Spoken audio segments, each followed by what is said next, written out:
శ్రీమాత్ర నమ శ్రీ గురుభ్యో నమ. మన ఛానల్కు స్వాగతం. కన్యా రాశిలో పుట్టిన వాళ్ళు జాగ్రత్తగా ఉండండి. ఎందుకు అంటే గనక మీరంటే గిట్టని మీ శత్రువు మీ పైన తాంత్రిక పూజలు చేస్తున్నారు. ముఖ్యంగా ఈ డిసెంబర్ 28, 29, 30వ తేదీల్లో జరగబోయేది ఇదే. ఇక వెంటనే మీ పనులన్నీ కూడా పక్కన పెట్టి ఈ వీడియోని చూడండి. అదేవిధంగా మీ శత్రువులపైన విజయం సాధించి మీ జీవితంలో శుభ ఫలితాలు పొందడానికి చేసుకోదలసిన దేవతారాధనతో పాటుగా పాటించవలసిన ముఖ్యమైన పరిహారాల గురించి ఈరోజు ఈ వీడియోలో వివరంగా తెలుసుకుందాం. కాబట్టి ఈ వీడియోని ఎక్కడ స్కిప్ చేయకుండా చివరి వరకు చూడండి. అప్పుడే మేము మీకు ఏం చెప్తున్నామో పూర్తిగా అర్థమవుతుంది. అలాగే మీ ఒక్క లైక్ అండ్ షేర్ మాకెంతో సపోర్ట్ అండ్ ఎంకరేజ్మెంట్గా ఉంటుంది. ఇక వివరాల్లోకి వెళ్తే ఉత్తర నక్షత్రం 2, 3, 4 పాదాలు, హస్త నక్షత్రం 1, 2, 3, 4 పాదాలు, చిత్తా నక్షత్రం 1, 2 పాదాలు, మొత్తం 9 నక్షత్ర పాదాలు కన్యా రాశికి చెందుతాయి. ఈ రాశికి అధిపతి బుధుడు.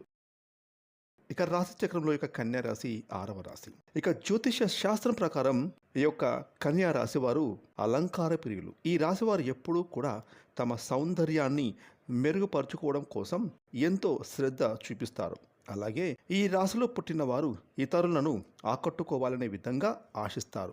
ఇక ఈ కన్యా రాశి వారు ఎక్కువ అలంకార ప్రియతత్వాన్ని కలిగి ఉంటారు. ఇక ఈ కన్యా రాశిలోని స్త్రీలు నిలువెత్తు అద్దం ముందు నిలబడి తమ అందచందాలను చూసుకొని ఎంతగానో మురిసిపోతారు. ఇక ఈ యొక్క కన్యా రాశి వారు సున్నితంగా ఉంటారు, ఆకర్షణీయంగా కూడా ఉంటారు. అలాగే ఇతరులతో సులువుగా కనెక్ట్ అయిపోతారు. ఇక ఈ కన్యా రాశి వారిలో ముఖ్యంగా చురుకుతనం, సమతుల్యమైన స్వభావంతో పాటుగా పక్షపాత ధోరణి అనేది లేకుండా ఆలోచించడం, అలాగే దౌత్యపరమైనటువంటి లక్షణాలను అధికంగా కలిగి ఉంటారు. ఈ రాశివారు ఎప్పుడూ కూడా ఏదో ఒకటి ఆలోచిస్తూ ఉంటారు. ఎటువంటి పైనైనా రాజీ లేకుండా పూర్తి చేస్తారు. ఇక ఈ కన్యా రాశిలో జన్మించిన వారు ఎదుటి వారిని జడ్జు చేయడం, అలాగే ప్రభుత్వాలను, గురువులను ప్రశ్నించగలిగే తెలివితేటలు, ఆలోచనమైన స్వభావాలను కలిగి ఉంటారు. ఇక ఈ రాశిలో పుట్టిన వారికి త్వరగా కోపం అనేది రాదు. ఒకవేళ కోపం వచ్చినా ఎక్కువసేపు ఆ కోపం అనేది ఉండదు. అయితే కన్యా రాశి వారి కోపానికి కారణమైన వారిని మాత్రం గుర్తుపెట్టుకునే స్వభావం ఈ రాశి వారు కలిగి ఉంటారు. ఇక కన్యా రాశిలో జన్మించిన వారు తమ అంతర్గతమైన ఆలోచనలను ఇతరులతో ఎవరితోటి చెప్పుకోరు, అలాగే పంచుకోరు కూడా. అలాగే ఈ రాశివారు ఇతరుల ఎత్తులకు కూడా లొంగరు. ఇక కన్యా రాశిలో పుట్టిన వారు మంచి ప్రజాకర్షణ కలిగి ఉంటారు. అదేవిధంగా ఈ రాశివారు ఇతరులకు చేయవలసిన పనులు, ఇవ్వవలసిన వస్తువులు, డబ్బు, అలాగే ఇతరులకు చేయవలసినవి వీరికి బాగా గుర్తుంటాయి. ఇక ఈ యొక్క కన్యా రాశి వారిని వృత్తి, ఉద్యోగం పరంగా మనం చూసుకున్నట్లయితే ఉద్యోగాలలో సహోద్యోగుల నుండి, అలాగే పై అధికారుల నుండి కొంతవరకు ఒత్తిడికి గురవుతారు. ఎందుకంటే అది మీరు చేస్తున్న పని పట్ల మీకు ఏకాగ్రత అనేది లేకపోవడం, దీని కారణంగా మీరు ఒత్తిడికి గురవుతారు. ఇక ఈ యొక్క కన్యా రాశిలో జన్మించిన వారు ప్రభుత్వ సంబంధమైన పనులు, అలాగే మార్కెటింగ్, ట్రావెలింగ్, ఫైనాన్స్, న్యాయవాది, financial shop, beauty parlour, designing, interior designing, నగల దుకాణం, సినిమా రంగం, అలాగే రాజకీయ రంగం పైన మీకు ఎక్కువగా ఇంట్రెస్ట్ అనేది ఉంటుంది. ఇక ఉద్యోగం పైన ఈ రాశివారు దృష్టి పెట్టలేకపోతారు. ఆరోగ్యం విషయంలో ఈ కన్యా రాశివారు రోజు వ్యాయామం, నడక, మెడిటేషన్ చేయడం వల్ల మంచి ఆరోగ్యాన్ని కలిగి ఉంటారు. కాకపోతే ఈ రాశి వారికి 60 సంవత్సరాలు పైబడిన తర్వాత కిడ్నీకి సంబంధించింది, యూరినరీకి సంబంధించింది, పక్షవాత నాడీ మండలానికి సంబంధించిన సమస్యలు అనేవి ఎదుర్కొనే అవకాశాలు కనిపిస్తూ ఉన్నాయి. కాబట్టి సమయానికి మంచి ఆహారం మీరు తీసుకుంటే మీ ఆరోగ్యాన్ని కాపాడుకోవచ్చు. ఇక కన్యా రాశి వారిని అందరూ గుర్తించాలని ఈ రాశి వారు ఎక్కువగా కోరుకుంటారు. దీని కారణంగా అనవసరమైన పనులు చేస్తూ అప్పుడప్పుడు చిక్కుల్లో పడుతూ ఉంటారు. ఈ రాశి వారు సొంత వారి కన్నా కూడా ఇతరుల కోసం పనులు చేయడం వల్ల వీరి కుటుంబ సభ్యుల మధ్య గొడవలు వచ్చే సూచనలు ఉంటాయి.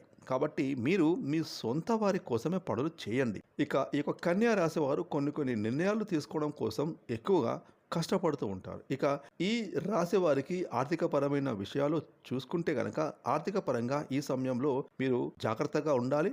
అలాగే ఆకస్మిక అనుకోని ఖర్చులకు దూరంగా కూడా ఉండాలి. ఆర్థిక పరిస్థితులను దృష్టిలో పెట్టుకొని సమాచారంతో కూడిన నిర్ణయాలు తీసుకోవాలి. ఊహించినటువంటి ఖర్చులు అనేవి ఎదురవుతాయి. కాబట్టి జీవితంలో ప్రతి రూపాయిని ఆచితూచి వెనక ముందు ఆలోచించి ఖర్చు చేయండి. అయితే ఈ వీడియో మొదట్లో చెప్పినట్లుగా ఈ యొక్క కన్యా రాశి వారి మీద మీ శత్రువు మీ పైన తాంత్రిక పూజలు చేస్తున్నారు. మీరు గనక సరిగ్గా గమనించినట్లయితే గనక గతంలో మీతో ఎవరైతే గొడవ పడి ఇప్పుడు మీతో ప్రేమగా సంతోషంగా ఉంటున్నారో వారిపైన మీరు ఒక కన్నేసి ఉంచండి. వారు మీ వెనకాలే ఉంటూ మీ యొక్క ప్రతి అడుగును గమనిస్తూ మీరు చేసే ప్రతి పనిని వారు చూస్తూ ఉంటారు. ఇక మీ పైన తాంత్రిక పూజలు చేసేది కూడా వారే. కాబట్టి వారితో మీరు ఎంత జాగ్రత్తగా ఉంటే అంత మీకు మంచిది. మిగతా విషయాల్లో అంతా కూడా మీ జీవితంలో మంచి జరుగుతుంది. ఇక కన్యా రాశి వారికి తమ జీవితంలో ఎదురే ప్రతికూల అంశాలను అనుకూల అంశాలుగా మార్చుకోవడానికి, అలాగే మీ మీదికి వచ్చే నెగటివ్ ఎనర్జీని పాజిటివ్ ఎనర్జీగా మార్చుకోవడానికి మీరు చేయవలసిన పరిహారం, మంగళవారం రోజున ఆంజనేయ స్వామి దేవాలయంలో నేతితో దీపాన్ని వెలిగించండి. అలాగే శనగలు బెల్లంతో చేసిన ప్రసాదాన్ని పంచిపెట్టండి. దీనితో పాటుగా మీకు వీలుగైతే 5 మందికి అన్నదానం చేయండి. చెడు ప్రయోగాలు, జాతక దోషాలు, జన్మ దోషాలు అన్నీ కూడా తొలగిపోతాయి. మీరు మీ జీవితంలో మీరు అనుకున్న పనులను ఖచ్చితంగా సాధించి తీరుతారు. ఫ్రెండ్స్, ఈ వీడియోని లైక్ చేయండి, షేర్ చేయండి. అలాగే ఇప్పటివరకు మీరు కనుక మన ఛానల్ని సబ్స్క్రైబ్ చేసుకోకపోతే ఇప్పుడే సబ్స్క్రైబ్ చేసుకొని ప్రక్కన వచ్చిన ఆల్ అనే బెల్ ఐకాన్ని యాక్టివేట్ చేసుకున్నట్లయితే మేము చేసే మరిన్ని ఇలాంటి లేటెస్ట్ వీడియోలు ముందుగానే మీకు నోటిఫికేషన్గా వస్తాయి. Thanks for watching.